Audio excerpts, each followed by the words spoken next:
I'm about to say something on Get Up that is blasphemous, that is sacrilegious, but I just want to pose this question. Since we are going by championships, Jalen Rose, why is Wilt Chamberlain on this list? He played in the same era. He's a career 30-point-per-game scorer on 54% shooting. He's the most dominant force most people have ever seen in their lifetime. He was clearly perceived as the most dominant force before Shaq and even ahead of Shaq in some people's eyes, obviously. But I ask a sincere question. When Bill Russell was winning all of those championships, wasn't it supposed to be Wilt Chamberlain that was standing in his way? And if Wilt Chamberlain, with Jerry West and others as teammates, still forfeited all of those championships to Bill Russell, why should Wilt Chamberlain be in our top 10? Damn. It's just a question. I know it's blasphemous, but I'm asking. It's definitely blasphemous, and I don't go only by championships. If that's the case, then Bill Russell would be number one. I go by a couple of things. Number one, more spectacular. That's just an eye test. To me, that's Michael Jordan. The second thing is more dominant. On defense, nobody in the history of the game is more dominant than Bill Russell. And then when you talk about achievement, no players have achieved more than Kareem, Russell, and then my next guy, Magic. And then I'm going to get to your question now. Wilt Chamberlain is the most dominant force that the game has seen. I know a lot of young fans feel that that's Shaquille O'Neal, but Wilt Chamberlain averaged 50 points and 25 rebounds in a season. And you know what else he did in the season, Stephen A? Led the league in assists. He was going up against one of the greatest dynasties in the history and came up short with Jerry West on his squad. It's true.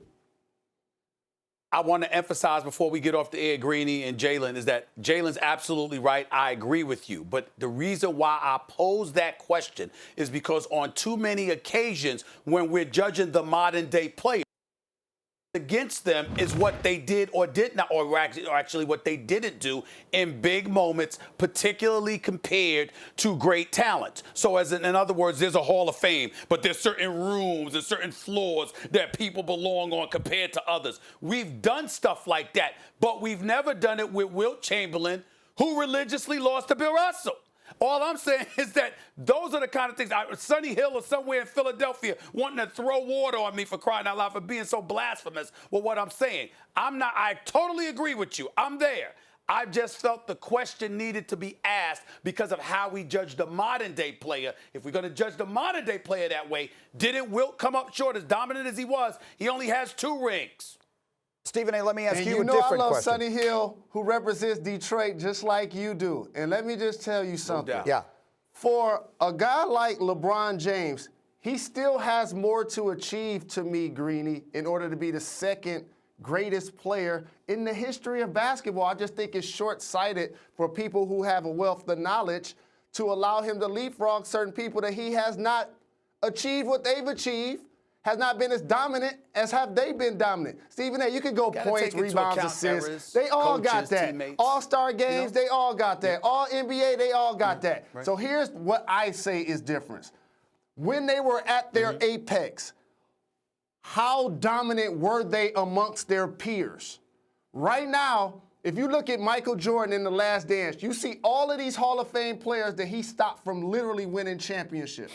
In this era of basketball, LeBron ain't stopping the great players from winning championships. They're getting their turn. Right. It wasn't no turn in the 90s. MJ snatched them up. His dominance was unquestioned. Okay, Stephen A., can I get one more name in this? Because we're going to run out of time, and we've only... The other name that people seem to be reacting to most strongly on social media yesterday was the name Kobe Bryant, who came in at number 9 on this list. I had Bruce Bowen on here an hour ago saying he would put Kobe 2.